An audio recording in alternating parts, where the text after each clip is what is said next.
You're in a meeting, a colleague gets credit for work you contributed to, and before any conscious thought forms, something cold and vicious moves through you. Not disappointment, something sharper. Something that, if spoken aloud, would embarrass you completely. Or you're watching someone succeed, a friend, an acquaintance, someone you respect on paper, and instead of warmth you feel a quiet, corrosive satisfaction when things go wrong for them. You'd never say it. You barely let yourself think it. But it's there. Or it's the moment you lose your temper so completely that you don't recognize yourself afterward. The words that came out, the cruelty in them, where did that come from? These aren't malfunctions. They're not evidence that you're secretly a bad person. They're data, and they're pointing at something specific in your psychology. Carl Jung, working out of Zurich in the first half of the 20th century, spent 6 decades tracking exactly this territory. He had a name for the source of these eruptions. He called it the shadow. And his central claim was blunt. Most people spend their entire lives running from it, which doesn't make it go away. It makes it stronger. Carl Gustav Jung was born in 1875 in Kessel, Switzerland. He trained as a psychiatrist at the Burgelsli Hospital in Zurich under Eugen Bleuler, one of the most rigorous clinical minds of the era. He wasn't a philosopher sitting in a study spinning theories. He was a clinician seeing patients every week for 60 years. His break with Freud in 1912 wasn't a personal spat, it was a theoretical rupture.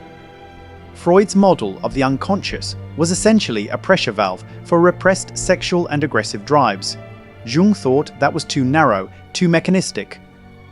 He saw the unconscious as something far larger, a structured, active layer of the psyche that contained not just repressed material, but inherited patterns, unlived possibilities, and forces that push back against the ego with something like intention. The body of work he produced is staggering. The collected works run to 20 volumes. The Red Book, a private journal of his own confrontation with the unconscious, filled with paintings and dialogues he conducted with figures that emerged from his own depths, sat unpublished for decades and ran to over 300 pages. Modern Man in Search of a Soul, Aeon, The Archetypes and the Collective Unconscious, these aren't self-help books.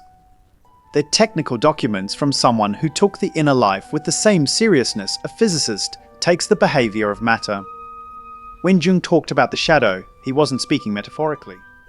The technical definition is precise. From the moment you're born, you're in the process of becoming someone acceptable to your parents, your culture, your own emerging self-concept. The traits that fit the acceptable image get identified with. The traits that don't get pushed down, denied, disowned. Over time, this rejected material accumulates in the unconscious and forms what Jung called the shadow. But here's where it gets complicated.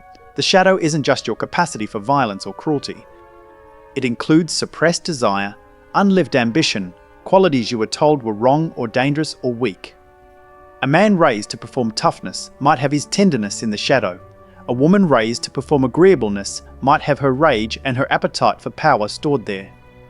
The shadow contains everything that didn't make the cut, and that includes potential. In Aeon, Jung wrote that the shadow is a moral problem that challenges the whole ego personality. That phrasing matters. It's not a mere inconvenience or a quirk of personality. It's a problem that challenges the whole structure of who you think you are. The shadow has weight. It has persistence. It doesn't dissolve because you ignore it or because you're a decent person with good intentions. It pushes back, and the longer it's ignored, the harder it pushes.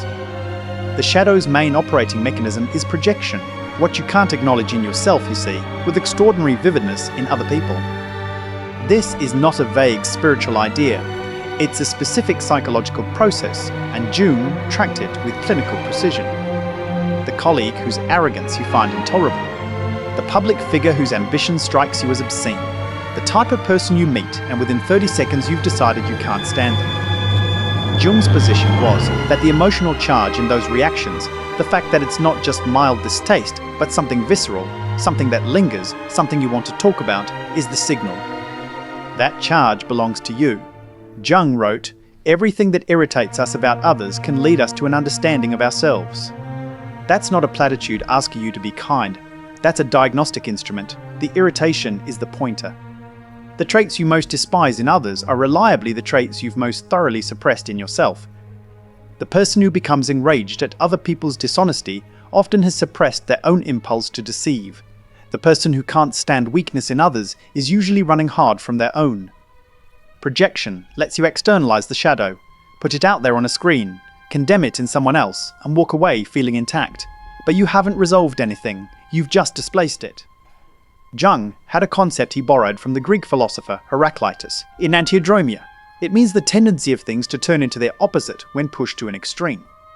In psychological terms, it means the shadow finds expression whether you want it to or not, and the longer you suppress it, the more distorted the expression becomes when it finally arrives.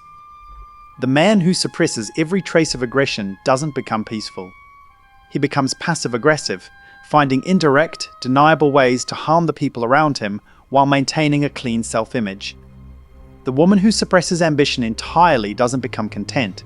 She becomes resentful, watching others succeed with a bitterness she can't quite explain and won't quite admit. The person who suppresses their sexuality becomes obsessed with other people's. The pattern is consistent. What you refuse to own consciously doesn't disappear, it finds a back door. And the behavior that emerges from the back door is almost always more destructive than the original material would have been if handled directly. This is Jung's most sobering point. Integration isn't optional. It's not something you choose to do as a growth project. It's a question of whether you do it with awareness and intention, or whether the shadow does it for you, at a time of its choosing, in a form you won't recognize until the damage is done. The midlife crisis is often exactly this, decades of suppressed material breaking through the floor. Shadow work is not a therapy term for sitting in a circle and crying. It's a specific cognitive and attitudinal practice, and it starts with a simple skill, noticing the pattern. You watch for three things. First, overreaction, when your response to something is disproportionate to the actual event. Second, obsessive contempt, when you find yourself returning again and again to how much you dislike someone or something. Third, projection, when you're more interested in someone else's flaw than in your own proximity to it. When you catch one of these, the move isn't to act on whatever is underneath it. It's to sit with the discomfort long enough to ask, what does this belong to in me? Where does this live? Jung wrote in Modern Man in Search of a Soul, one does not become enlightened by imagining figures of light, but by making the darkness conscious. That's the whole project in one sentence. You're not trying to become shadowless, that's not possible, and the attempt always backfires. You're trying to bring what's dark into conscious relationship, so it stops running you from below. The goal is ownership, not elimination. You own the impulse rather than the impulse owning you. And once you own it, you have a choice about it, which is the only thing that distinguishes a mature person from someone who's simply been lucky enough that their shadow hasn't caused catastrophic damage yet. Here's what Jung understood that most self-improvement frameworks miss entirely. The shadow isn't the enemy of your best self, it's where your best self is partially stored. Courage has a shadow form, it's aggression, which if integrated becomes decisive action rather than passive approval seeking. Directness has a shadow form, it's cruelty, which if owned becomes honesty that can actually change things. Drive has a shadow form, it's ambition, which if acknowledged stops expressing itself as resentment and starts expressing itself as work. Every quality you admire in someone else that produces that faint ache, that's probably yours, disowned. So here's the concrete thing you can do today, not as a therapy exercise, but as a lens. Think of one person you genuinely can't stand, someone whose specific traits produce a real, recurring irritation in you. Write down 3 of those traits, not their general awfulness, 3 specific characteristics. Then ask, for each one, where does this live in me? Not in the same form, not at the same intensity, but somewhere. That question isn't meant to make you feel guilty. It's meant to break the projection and return the energy to you. You can spend your life externalizing the shadow, which means you spend your life at the mercy of whoever you've projected it onto.